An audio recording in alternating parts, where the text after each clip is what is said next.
my god, look what still exists after all. Welcome back to Drinking by My Shelf. My name is Emma, and this is Balancing the Books.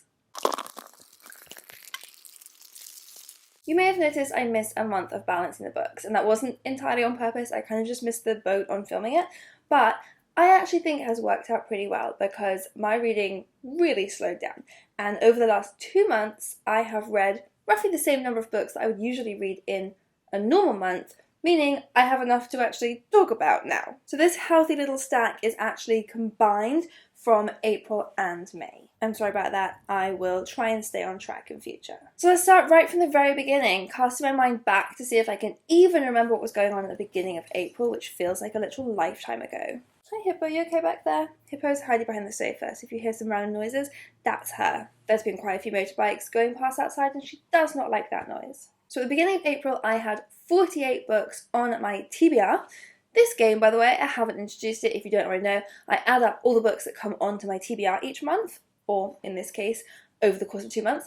I also add up all the books that go off my TBR, either because I read them, hopefully, or I DNF them, or I unhaul them for any other reason.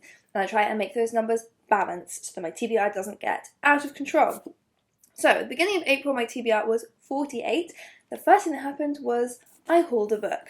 This very exciting book, Royal Wedding by Meg Cabot, was a present from one of my followers. A massive, massive thank you to Louise who sent me this book along with a really sweet card. If you subscribed to me in the last 2 years and you haven't seen some of my older videos, you may not know that I did once do a 24-hour readathon with my sister where we stayed up and we read all 10 books in the original Princess Diaries series, and that took us exactly 24 hours. Like, we finished on the dot.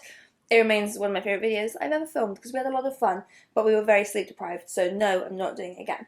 But we didn't get time to read book number 11, Royal Wedding, and so Louise asked if she could send me a copy, which is just thrilling, and I cannot wait to dive back into this world. I maintain that those are the funniest books I've ever read. I read them as a teenager and loved them, but they hold up so well. As an adult, I just adored them. And I then did reread the Georgia Nicholson series, which had been my favourite, and I actually think that Princess Diaries was funnier. So anyway, I haven't read this one yet, but I'm really, really excited to do so. I might bring it on holiday this summer. Thank you to Louise. That was the first book that I hauled in this last 2 months. Why isn't there a word for that? Like fortmonth. Fortmonth wouldn't make sense. That's not what that word means. The next 2 books to come onto my TBR, I borrowed these 2 books, Stir Fry by Emma Donoghue and Tell the Wolves I'm Home by Rifka Brunt. Let me tell you what I know about these. Emma Donoghue is a fantastic writer. I have read 4 of her books, I think, and really, really enjoyed all of them. They're all really, really different. Stir Fry is going way back into her backlist, and I haven't read that far back in her backlist, but am I saying this out loud yet on this channel? I think I am. My girlfriend, I have a girlfriend now, she told me that she read this one, and it was like very inspirational for her at the time. So this is about a girl called Mariah who goes to uni in Dublin and finds herself sharing a room in a flat with 2 girls who are in a relationship. And so it's a sort of lesbian coming of age story, and I'm very excited to read this one. Tell the Wolves I'm Home is another one that I borrowed from my girlfriend, and this one, she was actually telling me about it ages ago, and as this like kind of undiscovered gem that not that many people know about, but that was brilliant. And then weirdly, my sister then said that she had read it and loved it, and it was just really like a bizarre coincidence of things, how these 2 different people had both read this book that wasn't particularly famous. So anyway, so I've borrowed this one from my girlfriend to read. Oh, and she also gave me this one, Assembly by Natasha Brown. This is a really nice short little book. It's about a black British woman preparing to attend a lavish garden party at her boyfriend's family estate. At the same time, she's considering the carefully assembled pieces of herself. And as the minutes tick down and the future beckons, she can't escape the question, is it time to take it all apart? So it sounds like a very contemplative book. It's got comparisons to Mrs. Dalloway on the back. It's had really, really amazing reviews from a lot of people. So this is exciting. Okay, so far I just hauled a bunch of books and haven't read any of them. But I did then read a completely different book, and that was Plain Bad Heroines by, what's her name? Emily M. Danforth. I don't have this one physically because I read it on my Kindle. This book, I don't know how to talk about it. It ended up being such a disappointment, but only because the first half was so good. It's not that the second half was like terrible or anything, it's just that it didn't live up to how I'd built it up in my head. Plain Bad Heroines is a really, really chunky book. It's really long. I don't even know how many pages. And it's got so many layers within it. Let me see if I can even remember them. So first we meet these teenage girls at a boarding school who are obsessed with a book written by a young lesbian woman. And these two girls are also in a relationship with each other, and they form this kind of society called Plain Bad Heroines around, that's a phrase that's used in the book. So it's a real book written by a real woman and then obsessed over by these real girls at a school, okay? That's the backstory. These girls die right at the beginning of the book, and some people believe that the book was this terrible curse, it was this terrible influence on them. So that's this backstory that happened in like Victorian-ish times. Present day, a young queer teenage writer, or maybe she wasn't a teenager when she wrote the book, but very, very young when she wrote the book, wrote a non-fiction book about this whole backstory. That non-fiction book got really popular and is now being adapted into a movie. And so we also meet two of the actors who are going to star in the movie playing those two girls. And both of those actors are also queer. Everyone in this book is queer, which is fantastic. So that's the layers of adaptations of this story, and I loved that, how many times we see this story being retold in different ways. I found that really exciting, just in the same way that I love things like Evelyn Hugo, The Confession, The Great Circle, or just Great Circle, there's no "the" on that book. I love that kind of retelling the same story in different formats. I think that works brilliantly. So I was absolutely loving the book. The second half just went completely batshit. It completely just lost the plot in my eyes. She ended up adding so many twists upon twists upon twists. The book just started being about something completely different, and it just like fizzled out for me. It was too much. It was too strange. But I was so loving the beginning, and so that's what's frustrating. It's probably, if I had just read the second half, I might have thought that was a fun book, but the first half was set up to be something that I thought was going to be more incredible, because I've loved Emily Danforth in the past. I read The Miseducation of Cameron Post years ago and absolutely loved it. She's a really, really brilliant writer, and this book was really unusual. I loved that she was playing around and doing something really different. So I just saw I looked at my review on Instagram, it's 623 pages, and that did end up being too long, and it just descended into chaos. So I ended up giving that one a 3, when I really thought it was going to be a 5-star from the beginning. But don't you worry, because then we do get an actual 5-star book, Sorrow and Bliss by Meg Mason. I read this one as part of my reading the Women's Prize long list video. So you may already have seen me read this one, vlog my experience, and just completely gush over it because I loved it. I loved a lot of the Women's Prize long list this year. I had 3 5-star reads that I read so far. I've still got more to come, and this was one of them. It's about a woman in her 40s, kind of looking back on her life and this mental illness that she has been living with her whole life, that has never been diagnosed, and she's never ever been able to get the help that she needs with it. And it's about the massive impact that has had on her relationships. The relationship she had with her husband, the relationship with her sister, who's such a wonderful character. These really loving people in her life who that love just was never enough to be able to help her through this terrible illness that she's been battling. And her relationship with her mother is fraught. And it's just, I cried at this book, like actually cried, which never happens to me, or very rarely happens to me. I think I'm predicting so far that this one is going to win the Women's Prize. The other books that I gave 5 stars were The Paper Palace, which didn't make it onto the shortlist, and Great Circle, which did. Great Circle I think was my favourite, personally, but I'm predicting this one's going to win, I think. I don't know. It's also funny. That's what's really great about this book. As well as being heartbreaking and heart-wrenching, it's really, really funny. It's written with this really dry humour. And I liked the main character, what's her name, Martha. I liked Martha so, so much. Even as you see her being difficult and pushing people away and being selfish sometimes. And, you do feel for the people around her. But I liked Martha such an awful lot. And you can see why people do love her. Oh, it's just a great book. I've just seen it says on the back here, you know that book that seems to unite everyone who's read it in a sort of delirious fervour? Sorrow and Bliss is that book. And that's so true, because so many people that I know who have read this book, you just mention it and everyone instantly starts like, wasn't it so good? That book was amazing. So it's absolutely true. Delirious fervour. It's exactly what we get. I read just under half of the Book of Form and Emptiness before I DNF'd it. I just was not getting on with this book. I'm considering trying again because this one did get through to the Women's Prize shortlist, and so I kind of want to have read it, but it just wasn't working for me. And like, do I have to go back to the beginning now? Because I really don't want to. Look how small the writing is. I mean, this book is a track.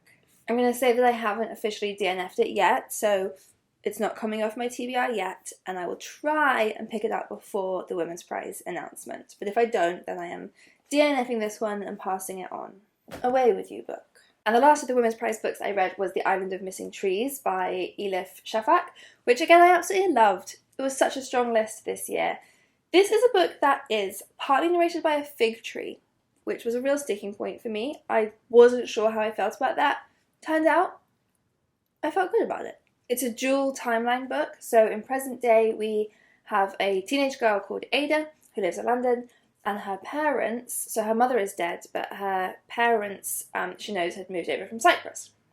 And then we also go back in time and we followed their story of meeting and falling in love and being torn apart because, which way round is it? Kostas, her father, is Greek and Christian, and Daphne, her mother, is Turkish and Muslim, and so their relationship is forbidden. And we watch as war tears them apart, and it's really, really devastating, their backstory in Cyprus, because we get so much description of the beautiful, beautiful nature that is being destroyed by the complete pointlessness of war. So all of those sections were heartbreaking. And then in the present day with Ada, we kind of learn about the traditions that have been passed down and the traditions that they have been trying to push back, but then the different family members finding those traditions important in different ways. And as I said, the whole way through it, we also get to hear from a fig tree, because Daphne and Kostas carried a little piece of fig tree that played an important part in the story, as you'll learn about in the backstory. They carry a little piece of this tree to London and regrow it in their garden, and so this tree has kind of witnessed everything through the generations, and it works really beautifully. Actually, I think maybe I should read more books narrated by trees. Then I hauled I Kissed Shara Wheeler, and I read I Kissed Shara Wheeler. I buddy read this one with my girlfriend. She is private and does not want her name on this channel, so we agreed that I am calling her Raf when I refer to her on this channel. So my girlfriend Raf and I buddy read I Kissed Shara Wheeler, and we had so much fun with it. Neither of us read much YA, but we really enjoyed this one. So Shara Wheeler is the kind of typical beautiful prom queen, but she's also super intelligent and like running for valedictorian. So that's who she is. She is not the narrator of the story, but she is like the goddess of this story. And what has happened right before the beginning of this book is she has kissed 3 people. She kisses her boyfriend, she kisses this girl Chloe, who is the narrator and is her like rival for valedictorian, and she also kisses the boy next door, Rory, who's been kind of in love with her for years. And then she vanishes, and she leaves behind a little clue in a pink envelope. And so the book is about these 3 having to make an unlikely team and try and solve this treasure hunt of where Shara Wheeler has gone, and also confront the fact that she kissed all 3 of them and what they think about that. But the book like subverts teen rom-com character stereotypes in a really, really fun way. So no one is quite what you'd predict them to be. Even Shara Wheeler is not the stereotype at all. It's a very, very queer book, which is fantastic. It's a really funny book. It's very, it's got so many literary references in it. Everything from Jane Austen to the Georgia Nicholson books. So it's really fun for the book nerds. I loved it. I will say I thought Shara Wheeler was absolutely terrifying, and I do not wish to be friends with her. Next, I hauled on my Kindle a book called Milkfed by, let's find out, Melissa Broder, I think? And I read Milkfed, so doing really well. And oh boy, did I hate this book. It's a tough one to review because I do think it was a good book. It was a well-written book. So Melissa Broder is the author of The Pisces, which is another book that I could tell was really good, but it's just not my thing. I'm too squeamish and innocent and pure for her kind of writing. She writes like she's trying to make you be disgusted, and I don't enjoy being disgusted. So yeah, Milkfed was a good book, but a horrible book for me personally to read. It's about a woman with a very severe eating disorder, and so a lot of the book is like really diving into that. So that's can be very triggering. I think you have to be really careful I'd be really careful who I would recommend this book to. So it's about her battling with this eating disorder. She has a terrible relationship with her mother, who is basically the cause of her eating disorder. She has this really fucked up relationship with a woman at work who she kind of wants to be her surrogate mother. She kind of wants to have sex with her, and she combines those feelings in a way that I was very unhappy with. I did not like reading about that. But anyway, this main character meets a woman at an ice cream or frozen yogurt ice cream place, I think, who is very overweight and kind of symbolizes like freedom for our main character. And so the two of them form this friendship that then turns into a relationship. But the other woman, I can't remember anyone's names, my god. The other woman, who I think might be called Miri, maybe, comes from an Orthodox Jewish family and so cannot be a lesbian. And so she's struggling with that. And so there's a lot going on. And there was a lot that was very interesting in the book. It wasn't that I didn't want to be reading it. I did want to know what happened next. But I just felt sick the whole way through it. It's so, like, graphic, all of the descriptions, whether it's of food or of sex. And I'm not prudish, but, like, I don't want graphic descriptions of sex where you're not sure if you want this woman to be your lover or your mother. I don't need that level of graphic detail, and it really went for it. Yeah, that one was not for me. I think maybe Melissa Broder is not for me. Then I read Clara and the Sun by Kazuo Ishiguro. This is the third of his books that I've read, and he's just such a brilliant, brilliant writer. I've read Never Let Me Go, The Remains of the Day, and this was probably my least favourite of the ones that I've read so far. But that doesn't mean I didn't think it was beautiful. So this is about Clara, who is an AF, an artificial friends, basically like robots that have been designed to be friends, be companions for children. And it's set at some unknown point in the future or in some kind of parallel universe that isn't quite our world. And I don't want to go too much into what's different because it's sort of drip fed to you and you kind of work out as you go along, so I don't want to take that away. But children do tend to be lonelier in this world. And so having these artificial intelligence friends is quite important for that reason. And so Clara is assigned to a girl called Josie, who is very ill a lot of the time. And we slowly discover what the kind of real reason that Josie's mother had for picking Clara. And there was a lot of this book that I loved, particularly the exploration, very much along the same kind of theme as Never Let Me Go, but of what it means to be human, what makes someone human, and also what makes someone them. So if you're in this kind of futuristic world where they're moving away from any belief in anything like a soul, then is a person literally just, how to describe it? Is a person just something that you can like recreate as a machine, or is there something that makes that person that person? And I thought that was explored really, really interestingly, and that there isn't a conclusion, but Clara makes her own conclusion, and I thought Clara's conclusion was beautiful. I say I never cry at books. I did cry at this one. I was reading the very end of this one while walking down the street because I wanted to finish it before I got to where I was going. And I read that line and just burst into tears on the street. But I thought it was beautiful. And the ending is just devastating. So I loved all of that. The reason I say it wasn't my favourite so far is I got a little bit lost in the middle. There's a subplot involving Clara's relationship with the sun that I just didn't fully understand what I was supposed to be taking from it. So that kind of lost me a little bit because I wasn't particularly moved because I didn't understand what it was supposed to be representing, I guess. But the relationship between Clara and Josie I loved, and Clara and the mother, and Clara's relationship with the world and her figuring out what it means to exist in the world, and her understanding. She has to learn facts and she also has to learn abstract emotions. All of that I thought was like Kazuo Ishiguro's classic brilliance. Then I read The Club by Ellery Lloyd.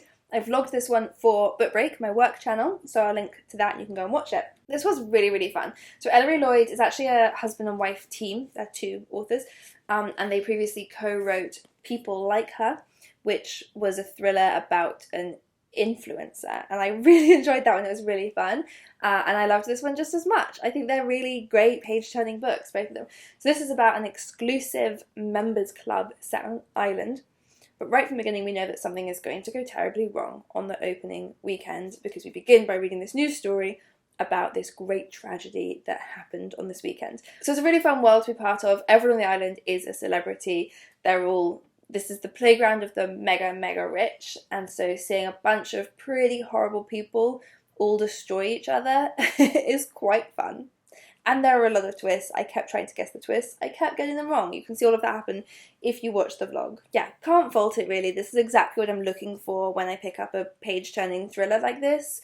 This is a prime example. And finally, the last thing I did at the end of May was I hauled Sea of Tranquility by Emily St. John Mandel, and I read Sea of Tranquility by Emily St. John Mandel. This is the proof cover, and look, it's a rainbow. It's amazing. I think this is her best book yet. This is the third I've read after Station 11, The Glass Hotel, and this one.